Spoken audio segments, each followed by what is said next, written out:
Bienvenidos a Pandemia Misterio con Diego Reyes Prieto.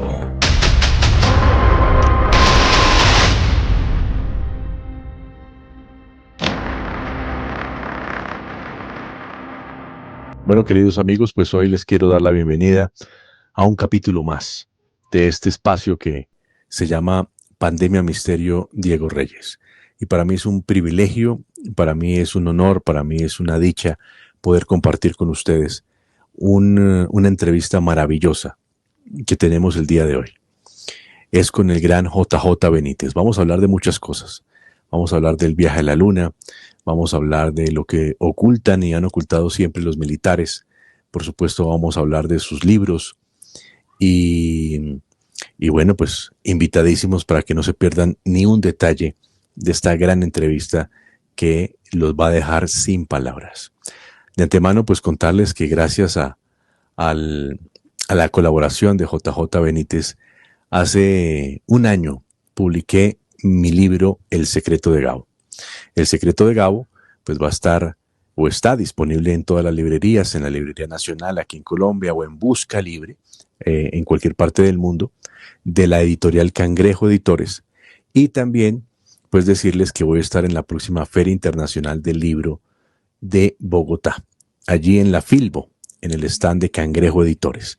Así que ustedes me pueden encontrar. Sigan mis redes sociales, mi Instagram, @Misterio Diego Reyes, y ahí voy a estar dando toda la información para que nos encontremos, podamos hablar, podamos firmar los libros y hablar del Gran Gabo. Y también de nuestro querido JJ Benítez, que está incluido en esta investigación. Así que gracias por su colaboración, por su amabilidad, y vamos a estar muy atentos a todo lo que ocurre siempre aquí en Pandemia Misterio Diego Reyes.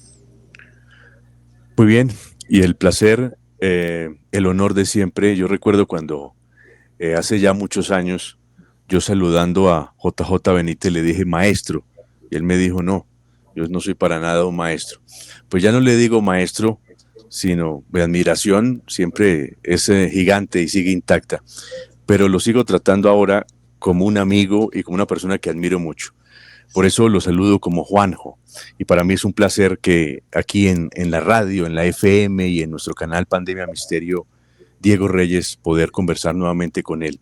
Porque su trabajo de investigación y sus publicaciones siguen pues asombrándonos, siguen dándonos materia para conversar, para analizar de muchos temas que ocurren en ese mundo maravilloso que aún faltan muchas cosas por descubrir, y que todo esto es un insumo para acercarnos más a conocer ese insólito universo en el que vivimos.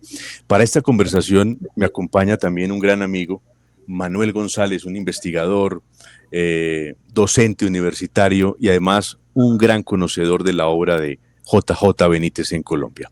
Si no fuera por él, tal vez a mí se me pasarían muchas cosas de los libros y las investigaciones que adelanta nuestro querido Juanjo. Que lo saludo, y saludo también de paso a Manuel, saludo a Juanjo, que está en España, y gracias, Juanjo, por atendernos. Gracias a vosotros, Diego y Manuel. Juanjo, Manuel. también con el cordial saludo, las buenas tardes, noches para España, buenos días, tardes para nosotros aquí en Colombia. Como siempre es un honor, es un placer que nos concedas este tiempo para hablar de tu obra cada vez que se suma un ejemplar más a esta larga lista, el número 70 de tu impresionante producción literaria. Y pues el día de hoy nos reúne para Colombia un lanzamiento pues que tuvo su demora, llamemos las cosas como son, y pues bueno, ya después de esa dilación el libro está aquí, se encuentra en las librerías y en la disposición de todos tus lectores y fans colombianos. Juanjo, también con el cordial saludo, del afecto, la deuda impagable que se sigue incrementando. Quiero saludarte y hacerte la primera pregunta. ¿Cómo fue este proceso de escritura de este libro, que como hablábamos antes, es el segundo más largo después de las 1167 páginas que tuvo Caballo de Troya 9? ¿Cómo fue ese proceso de investigación y escritura? Bueno, este libro, Están aquí, es una compilación de investigaciones, de entrevistas con militares en todo el mundo sobre el fenómeno OVNI durante más de 30 años. Consideré que era el momento ya de publicarlo. Toda esa información que estaba en mis archivos, pues un poco me quemaba, ¿no? Porque eran casos muy importantes bueno, pues con la acción de los militares, de las cúpulas militares, y sobre todo con un secretismo aborrecible, ¿no? Y bueno, otros muchos casos han quedado también en los archivos, casos de militares, de ocultamiento de la información OVNI. Pero yo creo que es esclarecedor y además pienso que la opinión pública, que los lectores tienen derecho a saber cómo se comportan los militares respecto a este tema desde hace 80 años. Claro, y precisamente el tema que hemos tratado desde siempre, Juanjo, y tú has sido muy claro y muy enfático en el papel que juegan los gobiernos, y más que los gobiernos son los militares de cada país, con el tema del fenómeno OVNI. Y esto no quiero llover sobre mojado, pero pues el papel que han hecho los militares, el ocultamiento que han hecho esas cúpulas militares desde siempre, pues ha sido fundamental para que no podamos conocer la realidad y la verdad del fenómeno OVNI. Entonces, aquí en este maravilloso libro, están aquí, hay más de, no sé, 1000 casos, muchos años de investigación, muchos, como tú dices, Juanjo, muchos casos que estuvieron en la nevera y que ahora salen y nos dan nuevas luces de muchas cosas que están ocurriendo. Yo quiero que hablemos un poco de un tema de actualidad. Y el tema de actualidad es que estábamos celebrando hace unos días que el hombre había regresado a la Luna, que la cúpula de Orión, de ese Artemis II, pues había llegado hasta la Luna, orbitó la Luna, no descendieron, no alunizaron, algo que me pareció muy extraño. Y dicen que se inicia un nuevo resurgir de esos programas espaciales para poner bases en la Luna. De eso se habla mucho. Pero leyendo tu libro, Juanjo, hay cosas que me llaman mucho la atención. Por ejemplo, tú hablas del tema de la misión Apolo y de la cercanía que tuviste con Von Braun, una persona que dentro de esa misión a Apolo, esa primera misión a la Luna, pues fue muy importante. Indudablemente, pues nunca nos han dicho la verdad de lo que ha ocurrido en la Luna. Además, tuve la posibilidad de volver a ver esa serie maravillosa que fue Planeta Encantado. Y vi Mirlo Rojo. Y yo dije, fue coincidencia, estaba mirando Mirlo Rojo y todas las revelaciones que tú realizas allí cuando empiezan en las noticias a hablar de que Artemis II está llegando nuevamente, despegando de la Tierra rumbo a la Luna. Entonces son muchas cosas, muchos años que han pasado, pero muchas cosas que nos han ocultado y que tú siempre has sido muy claro sobre lo que ocurrió en esa primera misión Apolo, y quisiera preguntarte un poco sobre lo que opinas de lo que ha ocurrido en los últimos días con Artemis II en esa supuesta segunda llegada a la Luna. Bueno, pues yo sospechaba y sigo sospechando lo mismo que tú, que había otra intencionalidad en esa nave que ha ido a la cara oculta de la Luna hace unos días y que no es lo que nos han contado, ¿eh?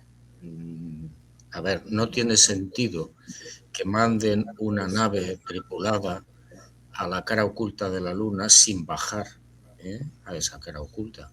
Y yo creo que no han podido bajar por lo que ya me contaron a mí los militares en su momento, hace muchos años, de que la Luna está o sigue contaminada por las explosiones de las armas tácticas nucleares que utilizaron para destruir algunos de los edificios que hay o que había en la Luna. Por eso no han vuelto en 50 años, que se dice pronto. Yo recuerdo en algunas de las conversaciones que tuve con Von Braun, estaba entusiasmado cuando se llevó a cabo el Apolo 11 porque tenían grandes proyectos, querían hacer bases en la superficie lunar, querían hacer minas, explotaciones mineras, laboratorios. Bueno, tenían toda una cantidad enorme de proyectos que de la noche a la mañana se fueron a pique.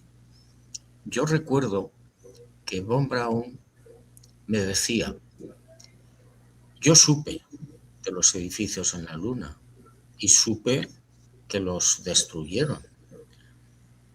Entonces llegó un momento que Von Braun se marchó de NASA y se marchó porque no estuvo de acuerdo con esa operación de destrucción de esos edificios y no estuvo de acuerdo con el hecho de silenciarlo.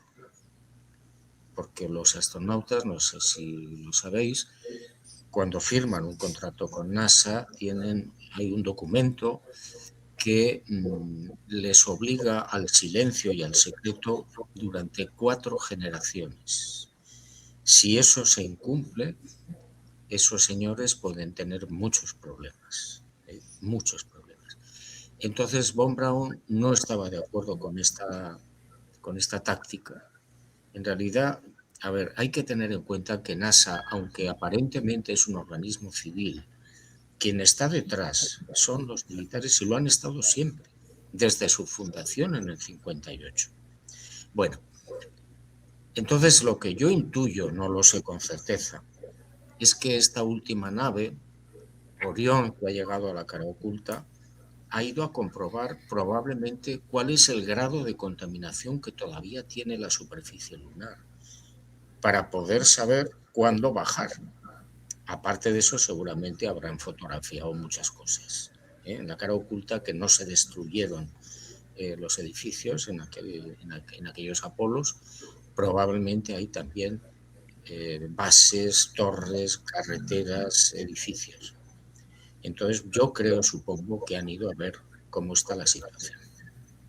Y nos han vuelto a meter, claro. Manuel. Bueno, pues volviendo al tema del libro, tú siempre nos has contado que cada vez que investigas más hay menos certezas o tú sabes menos cosas, pero creo que una de las cosas que podemos hablar de este libro es que si hay algo cierto es que los militares saben y nos ocultan cosas. Bueno, totalmente. Repito, desde hace 80 años, desde el final de la Segunda Guerra Mundial, ellos ya tenían información, y los rusos también, por supuesto, de que había unas bolas luminosas muy extrañas que seguían a los aviones de combate y unos pensaban que eran armas del enemigo y los otros igual. Hasta que terminó la guerra y comprobaron, porque hablaron entre ellos, de que no eran armas de ninguno de los dos. Entonces, a partir de ahí ellos se preocuparon de investigar el tema a fondo, tanto los rusos como los norteamericanos. Y bueno, les cayó el gordo de Navidad con la nave que se estrelló en Roswell, en julio del 47. Los americanos se pusieron a trabajar en ese tema y empezaron a extraer la tecnología más increíble que podamos imaginar de esa nave estrellada. Yo recuerdo, y está en uno de los capítulos del libro, recuerdo unas conversaciones que tuve con una ingeniera aeronáutica norteamericana. Después de casi 5 años de persecución conseguí que hablara, siempre que no revelara su identidad, por supuesto. Y esta mujer me contaba cómo ella estaba entonces en California y la llevaron con otros 4 o 5 ingenieros aeronáuticos civiles, los llevaron a una base secreta no sabe si en Arizona o en Nevada. Los tuvieron 2 semanas y en esas 2 semanas los llevaban a un hangar donde había un avión militar colgado con cables en el techo y les daban piezas para que intentaran averiguar si servían de algo dentro del avión. Y esta mujer me decía, mira, a mí me dieron 5 piezas en 2 semanas y solamente una entendí que podía funcionar. La metía en el avión, le daba a la computadora y el fuselaje del avión se modificaba de acuerdo a las intenciones del piloto, con esa pieza. Esta mujer preguntó al cabo de unos días, ¿pero de dónde habéis sacado esto? Y entonces le señalaron otro hangar que había un poquito retirado del suyo, y le explicaron que allí se encontraba la nave de Roswell y los científicos estaban extrayendo tecnología y piezas de esa nave. Y todavía siguen con ello. Si los militares quisieran acabar con las dudas que hay sobre el fenómeno ovni en el mundo, sería suficiente con que mostraran a las cámaras de televisión y a la prensa la nave de Roswell y las criaturas que iban dentro. Se acabó el problema, pero no lo van a hacer. Nunca lo van a hacer. Lastimosamente. Juanjo, también para la preparación de este programa y con todo lo que tú narras en este documento tan valioso e importante, estuve también revisando otras entrevistas y noté, ahora que tocas el tema de Roswell y de toda la tecnología que actualmente manejamos, los microchips, la fibra óptica, que obviamente fue producto de esa ingeniería inversa del accidente de Roswell, corrígeme si no estoy mal. Yo quiero hacerte una pregunta que en entrevistas anteriores no te han hecho y que quiero que sea muy concreta y la veo muy concreta en el tema que nos atañe el día de hoy.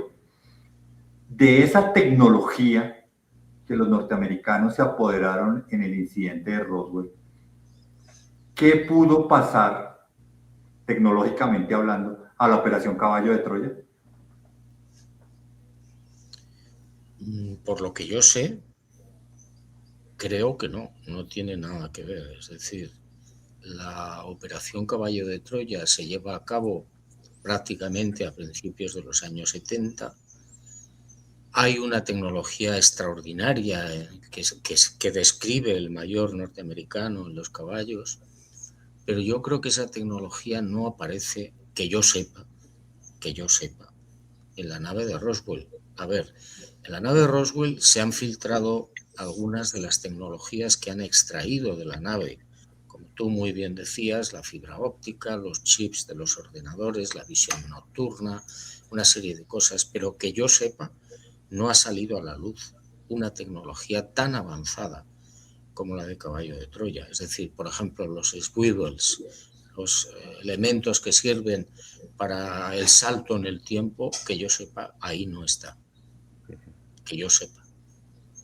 Pero tampoco lo sabemos todo sobre la nave de Roswell. A mí me ha informado una persona que personalmente estuvo en esa historia, pero claro, estuvo 2 semanas, le dieron 5 piezas y yo no sé si eso es todo. Probablemente siguen trabajando en eso. Claro. Y es que personalmente me imaginaba que ya todo lo que sabíamos de materia documental de Roswell, pues estaba todo agotado. Pero es que en Están Aquí encuentro cosas y detalles muy interesantes que no han revelado ningún otro investigador en el mundo. Entonces, por ejemplo, algo que me impactó, Juanjo, es los seres que venían en esas naves que se impactaron. Y una de tus fuentes aseguran que eran organismos modificados, o sea, lo que nosotros llamaríamos como una especie de cyborgs. No sé cómo podemos meterle el diente a esto, o sea, modificados, no se ahonda muy bien en qué sentido y por qué, pero son seres extremadamente, pues, que no es un ser, además, dentro de uno de los testimonios que tú revelas, y que uno de estos seres se comunica con un niño que fueron de los que estuvieron allí en el lugar del siniestro. También algo curioso es cómo ese ser le transmite al niño como un temor, un miedo, y como si hubiesen sido engañados. Es decir, los militares, esto no fue un accidente casual, sino que parece que los militares ya tenían, pues sabían de la existencia de estas naves, y algo sucedió ahí que no conocemos realmente. Sí, bueno, lo que parece ser, yo tuve también contacto con Corso, que fue uno de los militares que trabajó en el Pentágono desde el primer momento en la extracción de tecnología de esa nave, ¿no?, de Roswell.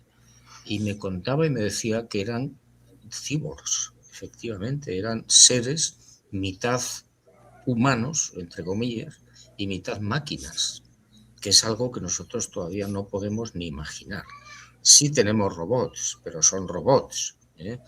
No podemos, o yo no creo que podamos concebir todavía una mezcla, una simbiosis de un ser inteligente humano y máquina. No hemos alcanzado eso. Y eso es lo que parece ser que fueron los seres que capturaron cuando se estrelló la nave de Roswell. A uno de ellos lo mataron allí mismo cuando trataba de huir. Y bueno, pues respecto al accidente, los militares piensan, ellos no fueron, o al menos me lo garantizaron, que no fueron ellos quienes derribaron la nave. Entonces pensamos que pudieron ser los mismos seres no humanos extraterrestres los que derribaron esa nave. Y lo hicieron con una intencionalidad muy clara, que la humanidad pudiera dar un salto cualitativo en lo que es el progreso. Y de hecho, así fue. Aunque después los militares norteamericanos camuflaron el tema diciendo que esa tecnología había sido robada o extraída a los nazis en la Segunda Guerra Mundial, cosa que era falso. Pero si eso pudo ser así, imaginaos, no sé hasta dónde podemos llegar. Es decir, los propios extraterrestres serían los responsables del accidente de la nave de Roswell. Es una teoría que no conviene descartar. Pero igual también uno se lleva la sorpresa siguiendo con este mismo tema. Tú señalas en tu libro que se han presentado otros incidentes, el de Kalahari, incluso en Colombia también tuvimos un hecho de esa misma magnitud. Entonces también hay más tecnología por ahí. Sí, sí. Yo he contabilizado 11 casos, 11, de naves estrelladas en todo el mundo. A mí uno de los que más me impactó fue uno que ocurrió en el mar Báltico, en las costas de Alemania, en el año 61, si no recuerdo mal, o 62. Una nave inexplicablemente se estrelló en el mar y los ingleses fueron los que participaron en la extracción de los, si no recuerdo mal, creo que eran 12 o 16 cadáveres y les practicaron las autopsias correspondientes. Todo eso está en un informe secreto de la OTAN, entre otros. Claro que tú mencionas dentro de un informe de la OTAN, mencionas la existencia de un informe detallado de, bueno, hablan ellos de tres razas de alienígenas, de seres no humanos que estarían visitando en ese momento el planeta. Y quiero relacionar algo a un caso que lo hemos vivido aquí en muchas partes del mundo, Manuel, pero aquí existen leyendas del chupacabras, por ejemplo, ¿no? De ese ser que se menciona en el libro, el caso de Puerto Rico. Correcto, en el yunque, en la selva. Correcto. Y que me parece también atractivo porque es un ser que en el caso que nos muestra Juanjo en Están Aquí, al parecer es un ser no humano, lógicamente, pero que se le escapa a otros seres más inteligentes y que sale por aquí como cuando se le escapa a un perro y se va a hacer sus pilatunas. Y Juanjo, que pegará con el caso del centauro en Cali, que tú investigaste. Sí, el del centauro. Sí, bueno, la primera parte, el tema de los chupacabras, el tema del Yeti, el tema de los pies grandes norteamericanos, por las investigaciones que yo he hecho a lo largo de muchísimos años y por las informaciones que proceden de los propios militares, parece ser que estas criaturas viajan en esas naves no humanas y son estos seres extraterrestres los que los sueltan.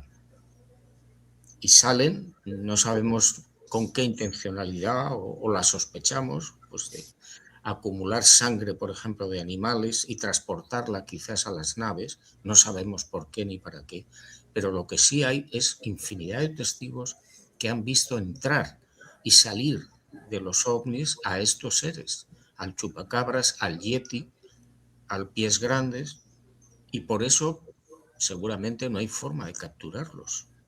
No hay forma. ¿Por qué? Porque están vinculados a esas naves, quizás, no sé si como mascotas o cómo, no sé.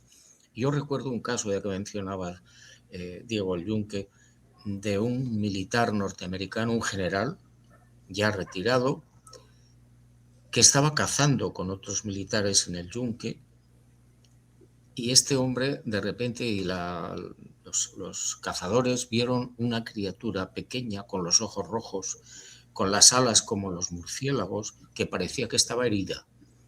Y cuando le iban a disparar, bajó una nave y salieron dos seres muy altos. Agarraron a la criatura y les dijeron a los militares: disculpen, se nos ha escapado. Y se lo llevaron a la nave y desaparecieron. Bueno, a ver, no sé, yo creo que el testimonio de estos 14 señores que estaban allí con el general es lo suficientemente importante como para darse cuenta de que teníamos razón al apuntar esa hipótesis de que son criaturas que bajan de las naves y que vuelven a las naves. Eso me recordó también, y voy a citar el caso de ven, te voy a presentar a mi tío. Es uno de esos casos que me recordó mi lectura de La Quinta Columna, esos casos que uno tiene que leer a la luz del día porque realmente son terroríficos. Ese ser que tenían en ese búnker allá en Cuba. Sí, sí, sí, es un caso muy espectacular, muy ¡Guau! Es interesante. guau. Y claro, imaginaros lo que eso significa, es decir, si esto fue verdad, y yo no dudo del testimonio de este hombre, Fidel Castro y toda la historia y la cúpula cubana militar y de poder fueron los responsables de la captura de esa criatura, o al menos lo sabían. No sé si fueron los responsables o fueron los rusos, porque a esa base, en ese lugar, entraban constantemente, según los vecinos, camiones rusos. Así que no, yo tengo la duda de si quien capturó a ese ser fueron los cubanos o los rusos. Pero bueno, da igual. La cuestión es que estaba allí. Pero a mí me queda una duda en ese caso, y es por qué la niña tenía la llave.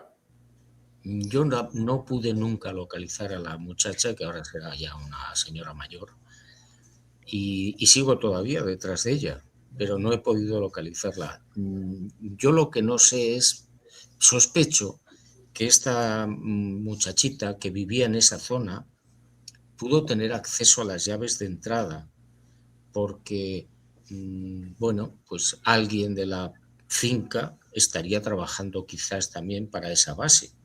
Estaba dentro de la finca, alambrada, pero no he podido hablar con ella. Correcto. Y eso Claro. también me lleva al primer caso con el que se abre el libro, que tiene una particularidad que no había notado, corrígeme si estoy equivocado, y es el aparente niño que está tirado en la carretera. Y que el Sí, militar ve, lo tratan de levantar, o sea, no se había hablado o no había encontrado yo un caso previo en el que se hablara del peso de una criatura. sí, es uno de los pocos casos que yo conozco donde tratan de levantarlo pensando que está muerto o herido y no hay forma. Eso pasa mucho, fijaos, en las apariciones marianas, que para mí es fenómeno ovni al 100% puro y duro. Bueno, pues hay casos donde las videntes o los videntes, los niños o los pastorcitos, los testigos que están viendo cómo entran en éxtasis, de repente viendo a no se sabe a quién, tratan de levantarlos y no pueden, pesan muchísimo. ¿Podría ser un fenómeno gravitatorio? No lo sabemos. Y qué bien que tú toques el tema, era una de los ítems que íbamos a tocar en el programa de hoy. Eh, es indudable el binomio, es irresoluto el binomio apariciones marianas y fenómeno ovni. Sí, no cabe duda. Yo llevo investigado ese tema prácticamente desde el principio, más de 50 años. He visitado muchos lugares, me he informado sobre muchos casos de apariciones o de supuestas apariciones y en todas, absolutamente todas, al 100% aparece el fenómeno ovni.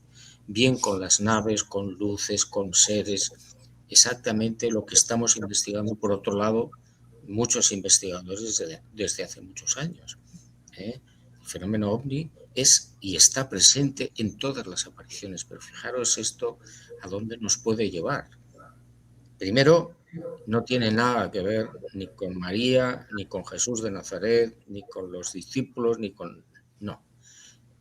Esos seres adoptan la forma de María o de la Virgen María, pero no son la Virgen María. Yo no me imagino a la Virgen María encima de un árbol lanzándoles un discurso a los pastorcitos de Fátima para que hagan penitencia y Rusia se convierta. No me cabe en la cabeza. Eso es otra cosa, es otra historia, pero bueno, pues la tradición, la Iglesia Católica, etcétera, han arrimado el ascua a su sardina. Pero esas apariciones, repito, al 100%, diría yo, son fenómenos ovni que están manipulando a los testigos con diferentes intencionalidades, pero son manipulaciones de los testigos. Que luego se produce una elevación de la fe en ese lugar, por supuesto, que construyen ermitas y basílicas, por supuesto, pero eso es una consecuencia de algo que no tiene nada que ver con la Virgen María o con Jesús, nada. Igual con tanta casuística, creo que eso daría incluso para un libro en particular, ¿no? Estoy en ello. Bueno, nos adelantamos a ese. Llevo, repito, muchos años. En mis archivos hay 21.000 casos de apariciones marianas desde el siglo IX. 21.000. Con ese material tengo, creo, la suficiente perspectiva como para poder decir lo que estoy diciendo. De que es una intencionalidad por parte de unos seres no humanos que no tienen nada que ver, creo yo, con los personajes que se presentan, y que probablemente muchos de ellos, esos personajes, son hologramas. Y hay efectos constantes en todas las apariciones idénticos a los fenómenos que se producen en el fenómeno ovni, constantemente. Sí. Interesante, Diego. Manuel y Juanjo, siempre hemos visto casos, bueno, hay casos de curaciones, de avistamientos, de cómo estos seres se presentan, dan un mensaje, contactan a humanos, los sanan, pero los casos que no son tan comunes y no porque no sean tan comunes son pocos, son muchos testimonios de casos de agresiones. Tú recoges un par de historias de cómo estos seres terminan siendo violentos contra los seres humanos. Pues sí, y en Colombia hay 2 casos espectaculares que yo recuerde, seguramente hay muchos más, de violencia no justificada por parte de los tripulantes de esas naves. Yo recuerdo el caso de un muchacho que iba conduciendo, manejando un automóvil con su familia, regresaban a Bogotá de una fiesta familiar y apareció un objeto mientras el coche iba circulando y empezó la típica discusión, ¿no? A veces es un ovni, no es un ovni. Bueno, total, el muchacho que iba manejando detuvo el auto en la carretera y en la nave se colocó frente al auto encima de unos árboles. Y entonces el muchacho se puso la mano en la frente como visera porque le molestaba la luz y entonces del sol. Y entonces nadie sabe cómo, ni por qué, ni de qué manera cayó de espaldas con un boquete en la parte occipital, en la parte de atrás del cráneo, muerto. Bueno, ¿cómo justificamos esto? No hay ninguna justificación. Es una agresión con resultado de muerte. Y de estas hay muchísimos casos en todo el mundo. Por eso yo siempre digo que cuando alguien, si tiene la suerte de ver una de estas naves, que sea prudente, que tenga precaución. Pero Juanjo, también está la otra cara de la moneda. Hemos sido agresivos con ellos. El libro recoge casos y en materia reservada y en otros textos anteriores, los militares han abierto fuego, han sido agresivos con ellos.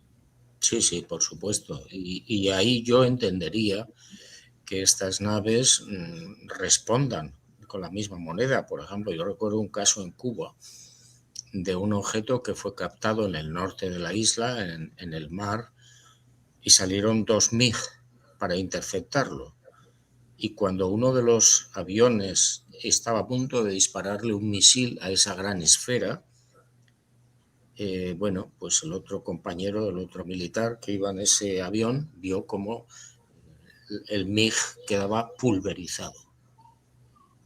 Cuando iba a disparar, el MiG iba a disparar los misiles contra la nave, contra el OVNI. Bueno, yo ahí lo entiendo, es decir, es una respuesta a un intento de ataque. Pero hay casos en los que no hay ninguna justificación para matar a esas personas. También hay lo contrario. Es decir, hay casos de curaciones por parte de estos seres. También. Y muchísimas, además. Pero bueno, no sé, es que yo no entiendo por qué. Es decir, no hay ninguna, repito, ninguna justificación para dejar a una persona congelada en Colombia y muere congelado porque se acerca a una nave, ¿no? Aunque se acercaba con un cuchillo, pero bueno. Juanjo, para seguir con este tema, y me llama mucho la atención el tema que te voy a tocar. Cuando nos dejan cosas, en este caso el recipiente que le dejan a una tribu aborigen en Argentina, me recordó, y esto pues es también un caso particular que a nosotros nos ha atañido, a Juanjo, a mí y a Ilma, el disco de San Andrés. El recipiente que reciben los aborígenes en Argentina tiene una particularidad de su característica resiliente. Sí, hay casos muy interesantes donde la nave deja algo, no se sabe si intencionadamente o no, y bueno, pues en algunos casos hemos tenido acceso a esos objetos, en otros casos todavía no, o no ha sido posible, o se los han llevado los militares. De la misma manera que en esos 11 casos que yo mencionaba antes de naves estrelladas, pues nada, los militares, tanto rusos como norteamericanos, han tenido suficiente interés y prisa en llevarse la nave y los cadáveres a toda velocidad, generalmente a Estados Unidos o a la Unión Soviética. Para mí lo más interesante son las propias naves, es decir, imaginaos con los cadáveres, más que el recipiente de Argentina o el disco de la isla de San Andrés, ¿no? Que sería interesantísimo también poder analizarlos. Es correcto. Otra de las cosas que también llaman la atención es la presencia de los ovnis en los lugares donde hay misiles, plantas nucleares, y que han llegado a desactivar esos hilos y estar ahí presentes, como si ellos también fueran conscientes de que nosotros estamos jugando, entre comillas, con fuego. Sí, ellos lo saben perfectamente y es curioso que a partir de agosto del 45, cuando se producen las explosiones de Hiroshima y Nagasaki con las bombas nucleares, se incrementa el número de avistamientos en todo el mundo y efectivamente se les ve encima de los hilos nucleares, de las bases o de las bases navales constantemente. Y además hay casos, yo recuerdo uno en Estados Unidos, donde está la gran reserva federal de oro en Knox. Bueno, pues paralizaron todos los sistemas de lanzamiento de esos misiles y nadie sabe cómo lo hicieron, pero allí se colocaron encima de los misiles y los inutilizaron. Entiendo que es como para decirles a las personas y a los militares, ojo, que podemos acabar con vosotros.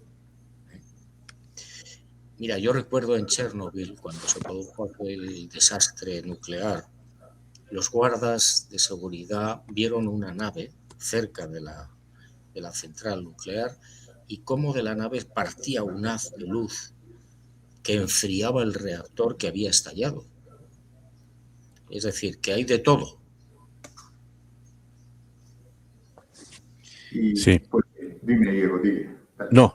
Si quieres, remata, Manuel. No, quería llegar a un tema que desde Caballo de Troya 9 ha sido una constante en todos tus libros. Y Están aquí no está exento del tema. Me refiero al caso que recoges en la página 431, el de Álamo Gordo, y que por un lado me recuerda lo del viaje interrumpido, la persona que pierde la noción del tiempo y es llevada al interior de una de estas naves extraterrestres. Independientemente de su espectacularidad y de lo que eso pueda aportar, el mensaje que recibe, todo va a cambiar después del 2027. Estamos hablando de Koch, claramente. Bueno, ojalá me equivoque. Lo he dicho muchas veces y lo repetiré siempre. Ojalá esté equivocado. Pero bueno, parece ser que no. Es decir, que ese asteroide, ese meteorito de 30 kilómetros de longitud se está acercando en rumbo de colisión con el Caribe. Entonces, bueno, si eso fuera verdad, pues el futuro de la humanidad es muy complicado, muy complejo. Pero tengo la esperanza de estar equivocado. Pero tantas fuentes diversas llegando al mismo punto, coincidiendo, confluyendo. Sí, pero aún así me resisto a pensar que nos vaya a pasar eso. Yo tuve hace 2 meses una conversación con una persona de NASA que está en activo, que está trabajando y me confirmó confidencialmente que llevan 12 años siguiendo, estudiando a Gog. Y me dijo, no sabemos cómo hacer, si destruirlo o desviarlo. Destruirlo, me decía, supone un riesgo añadido, porque se podría quebrar y romper en 40 trozos, con lo cual serían 40 impactos. Y bueno, ahí estoy, alucinando, ¿no? No, pues es que no es para menos. No es para menos, Diego. No, Juanjo, yo tuve en tu amplia bibliografía que tenemos gracias a tu trabajo de tanto tiempo, porque ya me confirmaste, son 53 años investigando el fenómeno OVNI. Viene a mi mente, por ejemplo, Materia Reservada y tantos textos, pero, por ejemplo, este libro que está recién publicado en Colombia, en España ya tiene un tiempo más, pues lo vemos que es muy voluminoso, es decir, hay casos impactantes, hay muchos casos allí, pero tú tienes en tus archivos muchos casos más, es decir, libros similares vienen en camino. ¿Creerías que sí? Yo espero que sí, que la editorial lo siga publicando. En estos momentos están escritos 43 libros no publicados. Hay una colección completa de encuentros con tripulantes en todo el mundo, que para mí es un aspecto interesantísimo del fenómeno OVNI, porque demuestra definitivamente que no son humanos. Los tripulantes que han sido vistos son de diferentes formas, de alturas distintas, seres de una sola pierna, de un solo ojo, de 8 metros de altura. En fin, todas unas características que se repiten en muchos lugares del mundo. Yo recuerdo que en mis archivos, a la hora de ponerme a trabajar en estos 5 libros, yo manejé como 1 millar de casos de encuentro. Tuve que seleccionar y que se quedó en 500. Pero sí hay muchos libros que ya están escritos, de investigación casi todos. Hay otros 5 libros de la vida después de la muerte, de investigación también pura y dura, que tampoco se han publicado. Y bueno, y sigo ahí trabajando. En esa rutina que estás manejando ahora de 2 libros por año, pues se supone que el primero de este año es Dios es Azul, del cual haremos su programa en su momento, y que es absolutamente interesante y que le atañe mucho a Colombia por los casos que recoge. La pregunta en concreto es, el del segundo semestre, ¿cuál sería?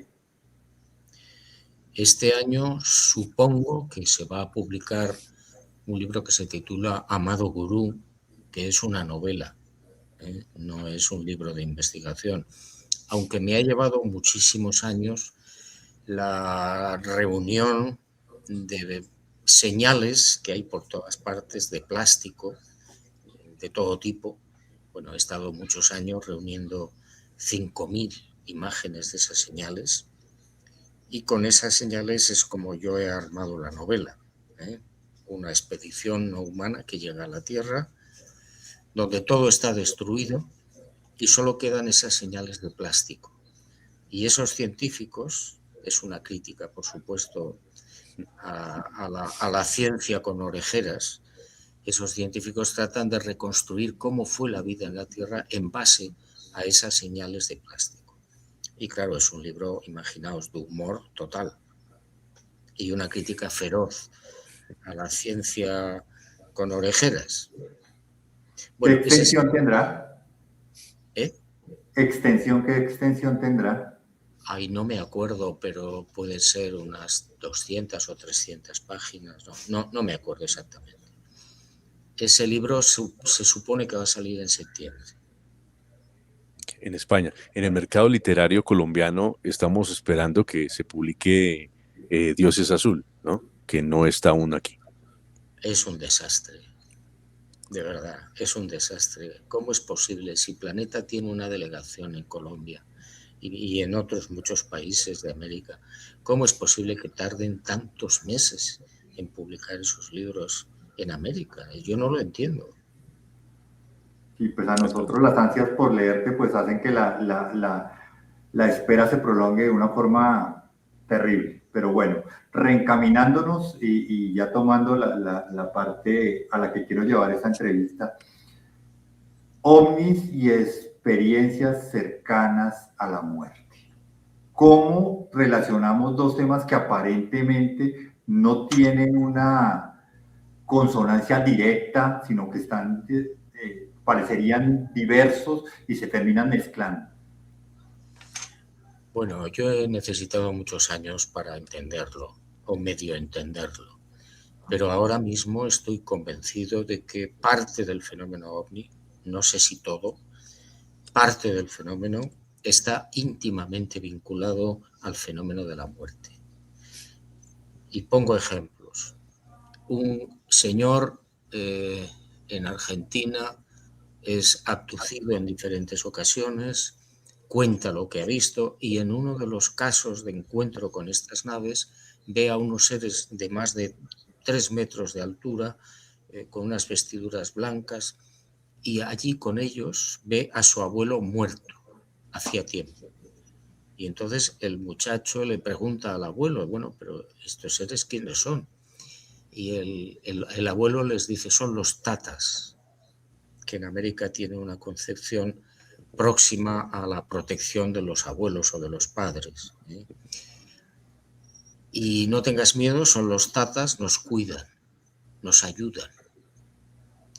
Hay otros casos en Costa Rica, en otros sitios, donde la persona ve a la madre muerta, acude a su habitación y le pide que la acompaña al campo, y en ese momento, en la noche, aparece una nave, se coloca encima de las dos mujeres, baja un haz de luz y la madre muerta entra en el haz de luz y sube a la nave y desaparecen. Es decir, hay una serie de casos que te llevan a pensar, lógicamente, que el fenómeno ovni está vinculado al fenómeno de la muerte y que los seres que los tripulan esas naves no sé si llamarlos ángeles o me da igual, son los que velan, cuidan y recogen a los fallecidos. Es una teoría relativamente nueva sobre el fenómeno OVNI, pero que yo entiendo que es muy interesante de considerar a la vista de lo que nos cuentan los testigos. Diego. Wow. No, pues Manuel, yo creo que hemos tocado puntos de suma importancia muy interesantes. Hemos dado, pues, hemos hablado de temas, por ejemplo, hablamos de Roswell, este tema de del fenómeno OVNI en relación con la muerte, Gog. Bueno, tenemos mucho tema para analizar y digerir un poco todo lo que hemos conversado. No sé si tengas algún tema pendiente, Manuel. Quedarían dos pendientes, uno que causa, ya nos estamos acercando al final de nuestro encuentro tan productivo, y el primero de ellos es esta investigación en el fenómeno OVNI ha tenido un precio alto, y tú hablas del atentado del que fuiste objeto por estas pesquisas que has llevado a cabo al día de hoy. Hablemos un poquito de eso. Bueno, no es un tema muy agradable. Para nada, pero está ahí. Yo investigué mucho ese asunto hasta donde pude y llegué a la conclusión, a través de la información de los servicios de inteligencia militar, que fueron los que me informaron, de que Materia Reservada, que es un libro dedicado a la desclasificación de los archivos OVNI de la Fuerza Aérea Española en el año 92, pues no gustó a los militares, porque yo hago una crítica muy fuerte, muy severa, de la manipulación de esos archivos, de las conclusiones a las que llegaron, que son ridículas, y entonces ese tema no gustó. Y bueno, pues parece ser que me inocularon una Chlamydia pneumoniae, que es un bicho que te termina obstruyendo las arterias y provocando un infarto. Entonces la gente dice, no, se murió de un infarto. No, se murió de un infarto como consecuencia de la inoculación de esa clamidia. Yo me hice una analítica especial, afortunadamente, y allí estaba la clamidia. Cuando me la inocularon, bueno, pues esa es otra cuestión, es casi una novela que supongo que no voy a escribir. Correcto. Y para cerrar, yo quisiera hacer lo mismo que como cierra el libro, dejar esta historia en continuará, porque creo que esto también lo vamos a enlazar con el siguiente libro. El caso con el que cierras el libro es espectacular, Bolivia. Tienen la prueba, el caso de Bolivia con el que cierras el libro. Tienen la prueba reina. Bueno, es una prueba física no militar muy interesante. ¿Por qué? Pues porque los análisis que se hicieron de esa sangre, y todavía se sigue trabajando en ello, apuntan a, primero, una sangre no humana, segundo, con un microorganismo, no sé cómo llamarlo, que tiene la capacidad de evitar la oxidación. Por eso la sangre, después de 6 años, se conserva roja. Y fijaos lo que significaría esto de cara a la ciencia. Si eso fuera así, según los laboratorios así lo es, se podrían obtener formas para vencer el cáncer, formas para vencer otras enfermedades terminales.